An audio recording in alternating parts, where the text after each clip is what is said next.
Next one, Peter. Here we come to some very interesting data on Yaqona expenditure per adult. And again, there are some very, very interesting stories in there. Upper income groups are generally reducing their expenditure. Lower income groups, everywhere, are increasing their expenditure on Yaqona. And those two graphs are telling you that some groups, very naturally, the rural people will have more expenditure on Yaqona than the urban groups. And the big, of course, thing to explain is why the top 20% in rural areas have got this very, very massive Yaqona consumption. So the next one, and here's an interesting development in ethnic patterns. Everybody associates Yaqona consumption with the it's okay with Fijians.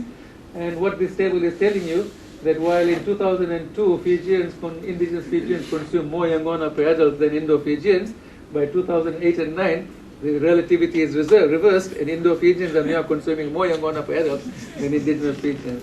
If you talk to Indo-Fijians, they will tell you that nowadays if you go to a funeral gathering or a wedding or something, if there is no Yaqona provided, nobody goes. Right? And it's becoming a bit of an epidemic problem for Indo-Fijians. Go to the next one. Okay. So there are interesting rich and poor relativities. The poorer Indo-Fijians, go back to that one, Kavita. Poorer Indo-Fijians are consuming more Yaqona than poorer indigenous Fijians. It's okay. What's happening? Very interesting. And of course, the well-off indigenous Fijians are consuming more Yaqona than Indo-Fijians. So we go to the next one. I think there's some interesting data that is showing up. This is, if you look at all the narcotics together, which is narcotics are alcohol, tobacco, and Yaqona, right? Not too many differences, but the bad news is that the bottom 40% of both rural and urban people increase their nominal expenditure, and especially the poorest 20%. So if you look at the right-hand graph, you can see the poorest people have increased their expenditure on rural and urban. They've increased their expenditure on narcotics. The richest people have reduced it. Again, there is a very interesting class dimension coming out here about narcotics consumption. I think that if you look at this thing, I suggest you look at it in your own time. We're going to zip on. But to me, it suggests that there is some kind of a narcotic substitution taking place, where because of the hard times, people are switching from the more expensive alcohol to the less expensive Yaqona. And overall narcotic consumption is remaining the same, roughly, but the switch is taking place from dearer narcotics to cheaper narcotics. Now, whenever people talk about putting taxes on narcotics, right? Everybody says, "Oh no, it's an essential good for us. You can't put a tax on it, etc." Right? But of course, the Ministry of Health people will always advise PERCA, look, this is something that we want to discourage.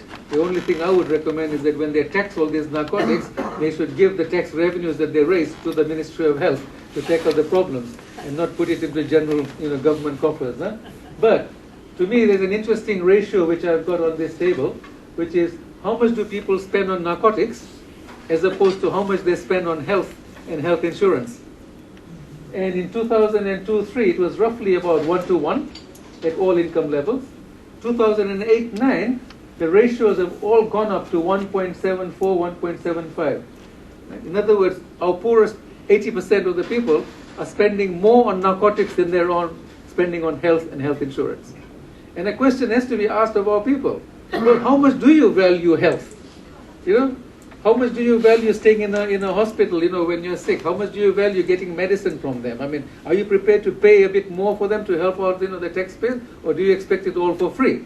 And if they say, well, we're not prepared to pay, then you show them these numbers and say, well, you're prepared to pay for alcohol, Yaqona, and tobacco, and you're spending more on those death-causing things than you want to spend on life-saving things, right? So I think our people have to be given some hard talking to as well. No? I think there is a problem over here. If you look at this table, the only quintile in there is the top 20%. They are spending less on narcotics than they're spending on health and health insurance. So the educated, the well-off, are making the right choices, but not the poor amongst us. And the poor here I'm classifying at the bottom 80%. Next one, okay.